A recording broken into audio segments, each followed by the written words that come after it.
Bon, bonjour à tous, chers amis, chers auditeurs, chers concitoyens avec qui nous partageons ces espaces, ces réseaux sociaux. Aujourd'hui, je voulais parler de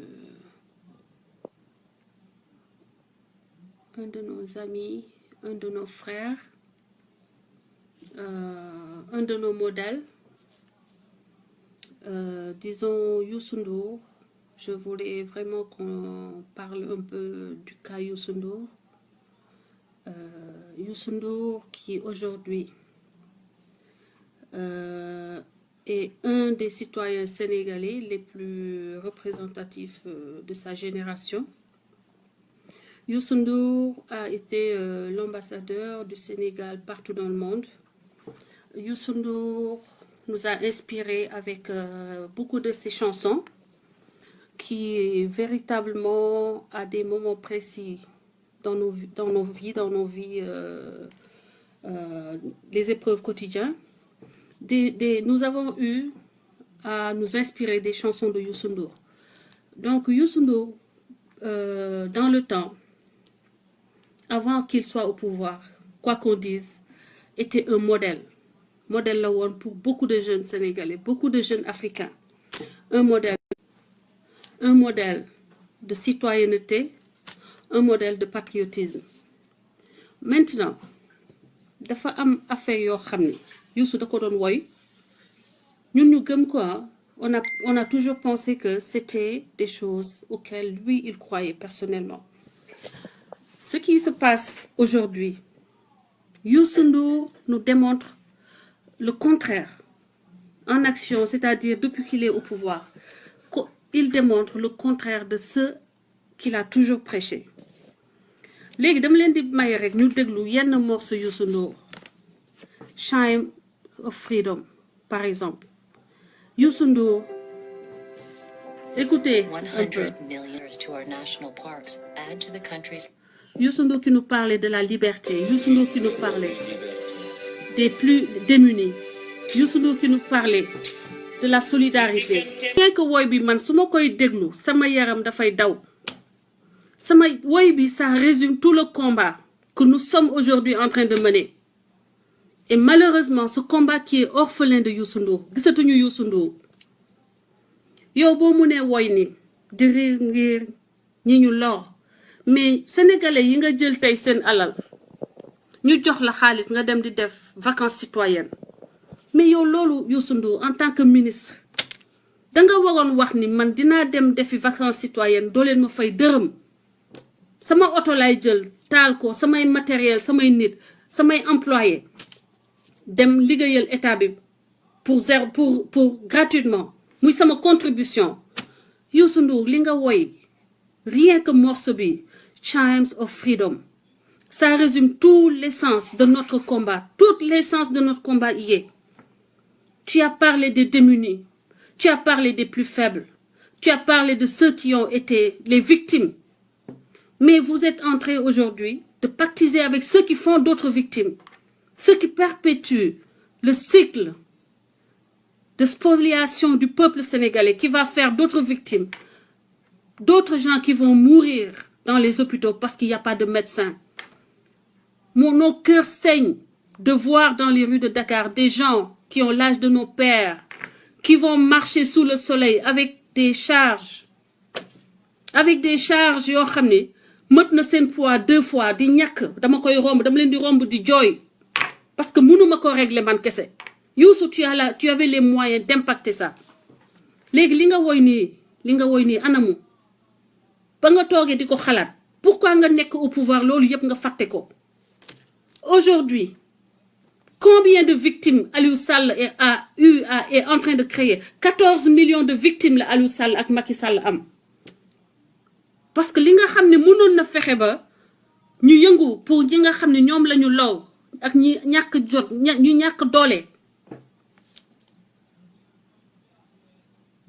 xaalis boobu ñu jël pétrole bi jox ko benn nit muy rakku borom réew ki yow réew mi mu defe ni moom alalu réew mi ñu dugg génn def ay montage financier jël xaalis boobu tey mu foog ni dinañ ko mën a seeyal Sénégal mais c'est sous-estimer les 14 millions de Sénégalais qui parmi ces 14 millions y en a certes ñu mel ni man xam ni bëgg nañu mais mënuñu waaye am na suñu xam ni seen xel màcc na te bu soobee yàlla vous n'allez pas l'emporter au paradis. Youssou Ndour dégluwaatal say morceau dégluwaatal li nga woy ñu dëkk ci beneen morceau Youssou Ndour boo xam ni Youssou nous parle de notion de gëm yàlla notion gëm yàlla sama gént bi Youssou ne yàlla day jël sa wërsëg jaarale ko ci keneen yow soo naagoo danga naan kii su ma wàccee damay torox mais yow Youssou lu tax nga topp nii Marème Faye ak Marème Faye ak Macky Sall ba mu jagal la yow li nga xam ne le combat de toute une vie tu jettes un combat de toute une vie carrément à la poubelle woy bu doon gëm nga ko sama gént bii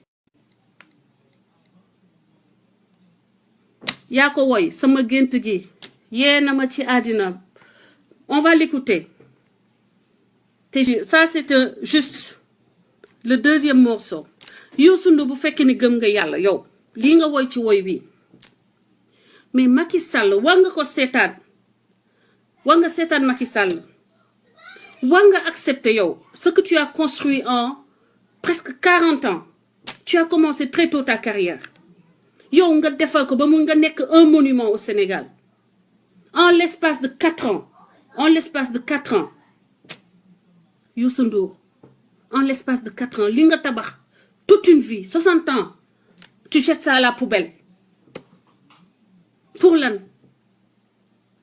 ne serait-ce que sur le plan symbolique ce que vous représentez pour les jeunes Sénégalais ce que vous représentez pour le peuple sénégalais loolu rek waroon na tax ba tey yow yaa waroon nekk maanaam le phare du patriotisme au sein de ce gouvernement maa ngi lay gis nga jege Marème Faye war na sax yow ñoo doon war a wër di wax pour wax ak yow qu'est-ce qu'ils ont réalisé Macky Sall et Marème Faye jegewuñu la sur le plan symbolique ces gens-là tu ne devais même pas être à la traîne derrière eux tu ne devais pas être mêlé à cette façon de gouverner le pays que tu as décrié pendant des années ñu gëm la ñun bu ñu bëggee am jom dañu déglu say morceau sa woy bii nii man ça m'a encouragé à prendre des décisions difficiles dans ma vie ce morceau là depuis 1995 ba ma décidé dugg si jël sama responsabilité sa woy bi bokk na li tax ma am doole am jom gëm sama bopp tey yow li nga woy yëpp tu agis au quotidien contre lépp li nga woy contre lépp li nga def suñuy xel contre lépp li nga xam ne yow moom nga prêché Sénégal yi gëm la Afrique gëm la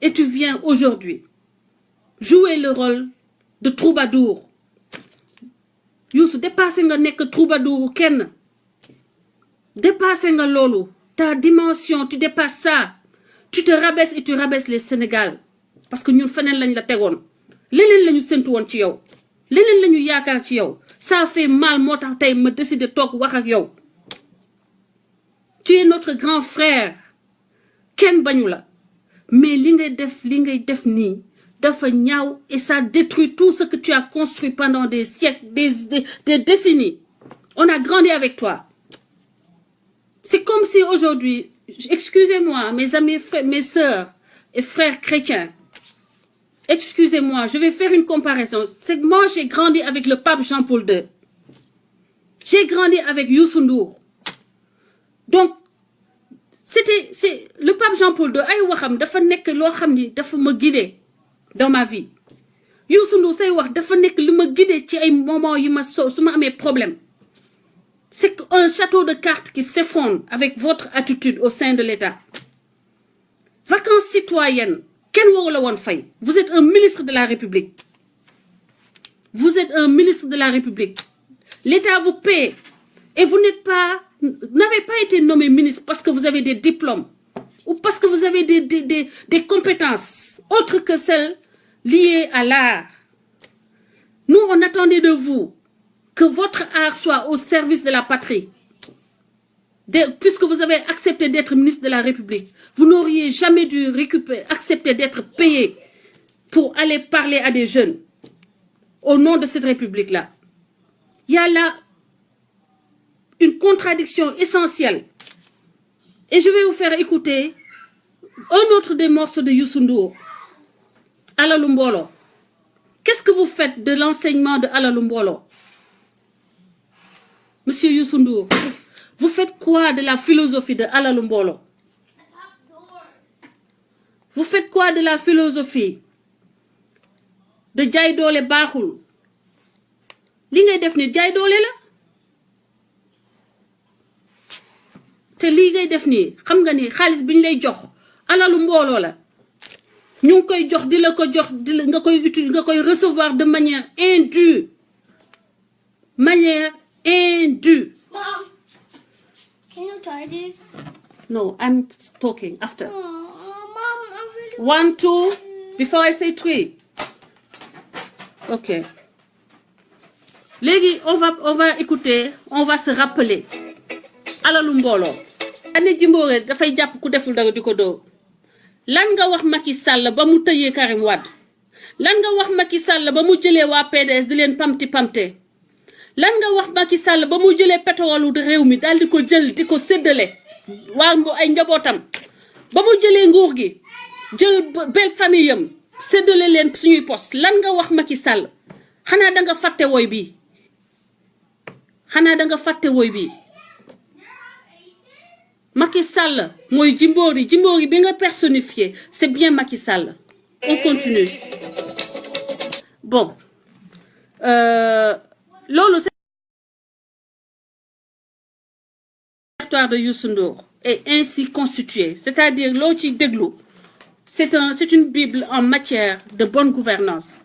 Maintenant, aujourd'hui, je tenais, chers amis, chers compatriotes, à ce que nous déglouions li Youssou Ndour woy.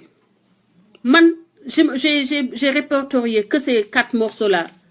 Muy, Jaay Doole, Chimes of Freedom, qui est d'ailleurs mon préféré, où vraiment on a tout le, c'est-à-dire li nga xamni principe yi nga xamni mo motivé suñu combat.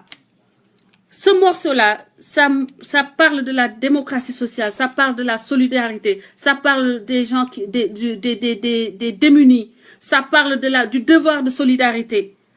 Et aujourd'hui, on se rend compte que tout ça, c'était que chimère. C'était que chimère. Alalu Mbolo, Youssou Ndour, ba nga woyé Alalu Mbolo. Bu fekkee ni yow gëm nga ko, vacances citoyennes yi, xaalis bañ la ci fay, demal delloo ko trésor.